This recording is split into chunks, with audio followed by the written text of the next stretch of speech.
정보처리 달쌤입니다. 자, 오늘은 2024년 4월 26일, 내일이 정보처리 기사 1회 실기시험이 있는 날이죠. 다들 초조하고 불안하고 긴장되실 거예요. 저도 이렇게 긴장이 되는데 정작 시험 보시는 여러분들은 얼마나 더 긴장이 될까? 그래도 여러분들 지금까지 열심히 해주셨으니까 그 열심히 해주신 거를 바탕으로 내일 분명히 좋은 결과가 있을 거예요.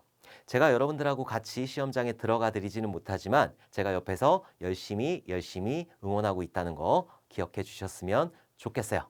자, 다들 합격하셔가지고 저한테 좋은 소식 전해 주실 거라 믿어 의심치 않아요. 자, 오늘은 여러분들 내일 시험 보실 때 어떤 것들을 준비를 해야 되는지, 그리고 어떤 것들을 주의해야 되는지 이런 것들에 대해서 간단하게만 설명드리고 물러나도록 할게요. 자, 먼저 준비물들. 지금 챙겨주셔야 되는 거, 신분증은 지금 챙겨주셔야 되는 거예요. 제가 시험장에 들어갔을 때 신분증이 없어가지고 퇴실하는 분을 실제로 봤거든요. 그러니까 여러분들 신분증, 뭐 주민등록증 아니면 여권 그리고 운전면허증, 요게 지금 내 지갑에 꼽혀 있는지 그리고 내 가방에 들어가 있는지 요거를 꼭 확인을 해주셔야 되는 거예요. 얘는 무조건 필수예요, 무조건. 자, 그리고 수험표 같은 경우에는 선택이에요. 있어도 되고 없어도 된다. 혹시라도 출력하신 분은 그냥 가져가시면 되는 거고 없으신 분들은 안 가져가셔도 무방해요. 그렇지만 신분증 같은 경우에는 무조건 가져가셔야 되는 거예요. 지금 있는지, 지금 내가 이것들을 가지고 가는 건지, 내가 지금 지갑에 꼽혀 있는지, 이 지갑을 내일 갖고 갈 건지, 가방에 들어가 있는지 요거를 꼭 확인을 해주셨으면 좋겠습니다. 자, 그리고 답안을 써야 되잖아요. 그렇기 때문에 필기구들 검은색 볼펜으로 써주시는 게 가장 좋으니까 검은색 볼펜하고 혹시라도 답안이 잘못됐을 수도 있잖아요. 내가 고쳐야 될 경우도 있기 때문에 수정 테이프하고 이렇게 가지고 가시면 되는 거고 프로그래밍 문제라든지 아니면 계산식 문제 같은 경우에는 써야 된단 말이에요. 많이 써봐야 되기 때문에 연필하고 지우개 가져가셔가지고 이것들을 썼다 지웠다 하면서 여러분들이 연습을 해주셨으면 좋겠어요. 뭐 연습란이 막 이만큼씩 있으면 상관없겠지만은 요만큼의 공간이기 때문에 이런 것들을 연습하기 위해서 연필하고 지우개 꼭 가지고 가셨으면 좋겠습니다. 작년 시험 2023년 2회하고 3회를 보게 되면은 프로그래밍 문제가 9문제, 8문제 이런 식으로 출제가 됐단 말이에요. 그러면은 여러분들 전부 다 이렇게 써야 된다라고 하는 거니까 그러니까는 여기 있는 연필하고 지우개도 꼭 챙겨 가셨으면 좋겠어요. 자, 그리고 계산기 같은 경우에는 얘도 선택사항인데 이 계산기는 제가 가지고 가라고 권장을 드리는 이유가 뭐냐면은 더하기 빼기 곱하기 나누기 하면서 시간을 보내면 안 되니까. 그리고 내가 다 아는데 정말 이것들을 풀이하는 방법들을 다 아는데 더하기 빼기 곱하기 나누기 해가지고 실수하게 되면은 정말 억울한 거니까. 그러니까는 이런 것들은 조금 가지고 가셨으면 좋겠어요. 단순하게 여기 정보처리 기사에서는 굉장히 어려운 그런 수학 문제들이 출제가 되는 게 아니기 때문에 단순한 계산기 4층 연산 더하기 빼기 곱하기 나누기 되는 그런 계산기 가지고 가시면 되는 거고 내가 공학용 계산기 가지고 있다라고 하면은 공단에서 이걸 허용하는지 그 계산기 범위가 있으니까 요거를 꼭 확인하고 가지고 가주셔야 되는 거예요. 허용 안 하는 거 가지고 가면은 이거 뺏기고, 그러니까 이거를 활용하지 못하면 억울하니까. 그래서 요거 공학용 계산기를 가지고 계신 분들은 이게 허용이 되는 계산기인지 꼭 확인을 해 주셨으면 좋겠어요.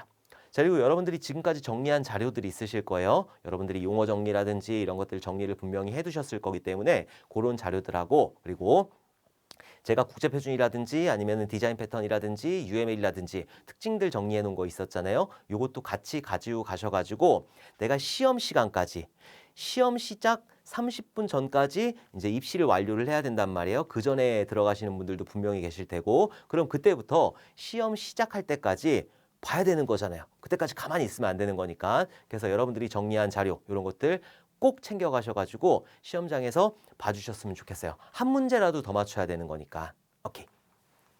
자, 주의사항 몇 가지만 당부드리고 넘어가도록 할게요. 자, 먼저 시험 시간은 2시간 30분이에요. 근데 반이 넘어가고 시험 시간에 반이 넘어가고 그리고 내가 답안을 제출하게 되면은 그때부터 퇴실을 할 수가 있어요. 근데 나는 지금 10문제밖에 못 풀었어요. 1시간 반이 남아있는 상황이에요. 근데 사람들이 막 퇴실을 하고 있으면은 덩달아 내가 불안해져요. 초조해지고 불안해지고 긴장되고 더 긴장되고 이렇단 말이에요.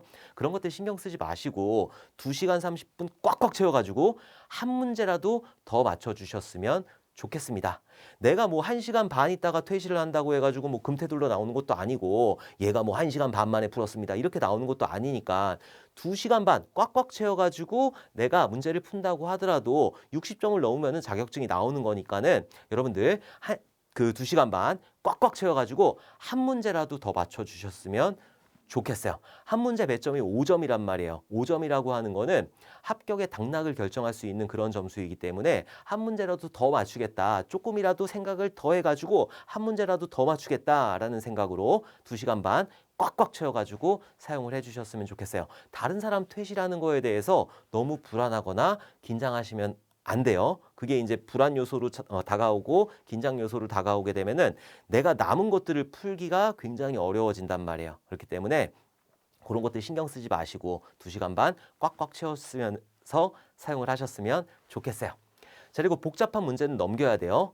이 문제를 배치를 할 때는 심리적인 요소도 분명히 고려를 한단 말이에요. 그렇기 때문에 어려운 문제가 앞단에 나올 수가 있어요. 예전에 반복문, 그러니까 포문을 4개 쓰는 문제가 나왔단 말이에요. 자, 이런 문제 풀기 힘들어요. 1시간에 푼다고 하더라도 얘가 실제로 답이 나올지 안 나올지도 모르는 거고 정확한 답이 나올지 안 나올지도 모르는 거기 때문에 이런 복잡한 문제 같은 경우에는 풀려고 하지 마세요. 그냥 넘기는 거예요. 넘겨가지고 내가 아는 문제들부터 하나씩 하나씩 풀어나가시면 된다.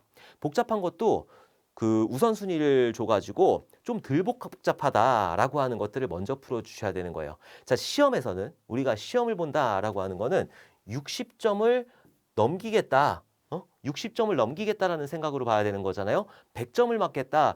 이게 무슨 중간고사도 아니고 기말고사도 아니고 내신에 들어가는 것도 아니고 100점을 맞을 이유는 없단 말이에요. 우리는 60점만 넘으면은 자격증이 나오는 거기 때문에 100점 맞는다고 해가지고 금태둘러 나오는 것도 아니고 그 자격증에 점수가 써져 있는 거 아니란 말이에요. 60점 넘어가게 되면은 자격증이 동일하게 나오는 거기 때문에 여러분들은 복잡한 문제들을 넘기고 쉬운 문제들을 풀면서 일단 멘탈 관리도 잘 해주셔야 되는 거예요. 2시간 반 동안. 그래서 60점을 넘기겠다라는 생각으로 여러분들이 문제를 풀어주셨으면 좋겠어요.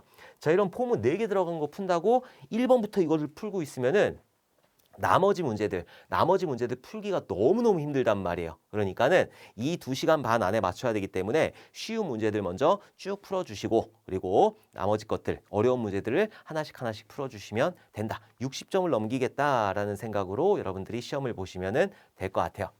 자, 그리고 프로그램하고 계산식하고 데이터베이스 같은 경우에는 지금 뭔가 새로운 개념을 익히겠다라고 하면 안 돼요. 내가 지금 프로그램을 하는데 C 언어는 다 했어요. 근데 자바를 못했다. 그럼 얘는 버려야 되는 거예요. 당장 내일 시험인데 어떻게 자바의 개념을 알아요? 자, 그리고 계산식도 마찬가지예요. 프로그램을 했는데 계산식을 못했어요.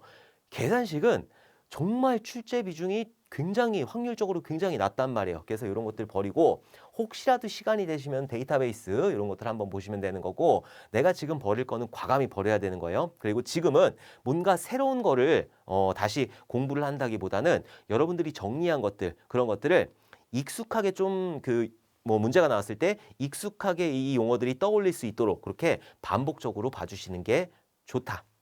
자, 그리고 마지막으로 답안을 기억해가지고 제 카페에 오셔가지고 여러분들 그 문제복원에 좀 참여를 해주셨으면 좋겠어요.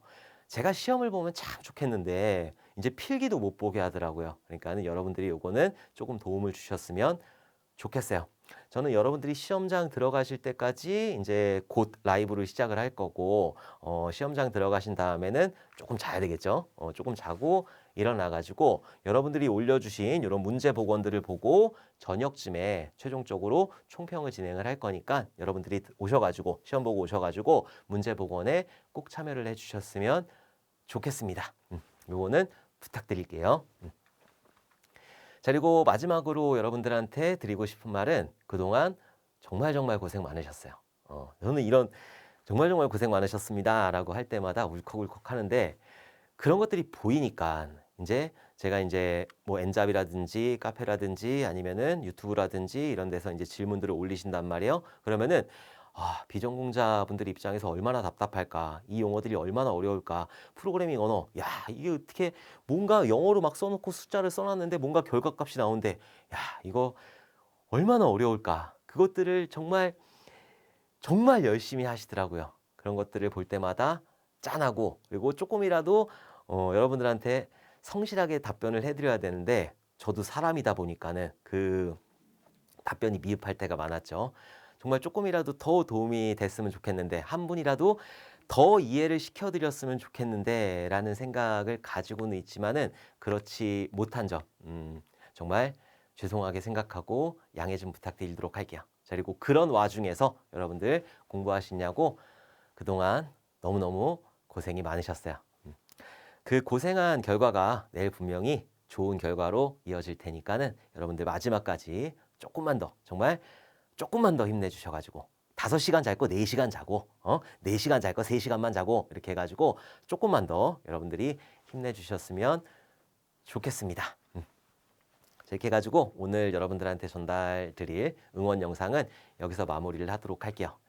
자, 이제 저는 이 영상을 올려놓고 그리고 나서 조금 밥 먹고 그리고 와가지고 12시 조금 넘어서 1시 조금 안 되는 시간에 라이브 영상을 키도록 할 거예요. 자, 근데 이번 라이브에서는 뭐 강의를 하고 막 이런 거는 이제 의미가 없어요. 여러분들한테 이제 새로운 거를 뭔가 더 주입시켜 드리면은 여러분들 혼란만 되는 거니까. 그래서 여러분들이 뭐 질문이라든지 이런 것들이 있으면 모아서 그런 것들만 설명을 드리도록 할게요. 그리고 여러분들 시험장 가시는 그 길에 배웅을 해드리려고 열심히 시험 보고 오셔가지고 합격하시라고 그때까지 저는 라이브 영상을 켜놓도록 할 거예요. 그 라이브 영상 댓글에다가 뭐 질문이라든지 이런 거 있으면은 올려주세요. 그러면은 제가 그것들 정리해가지고 설명드리고 또 잠깐 앉아 있으면서 또 정리해가지고 설명드리고 이런 식으로 하는 방식을 취하도록 하겠습니다. 자, 진짜 너무너무 고생이 많으셨어요. 1회 시험 준비하시냐고. 분명히 내일 좋은 결과가 있을 거라 믿어 의심치 않아요. 참 우리 다음에 웃는 얼굴로 다들 만나 뵀으면 좋겠습니다. 그동안 정말 수고 많으셨습니다. 감사합니다.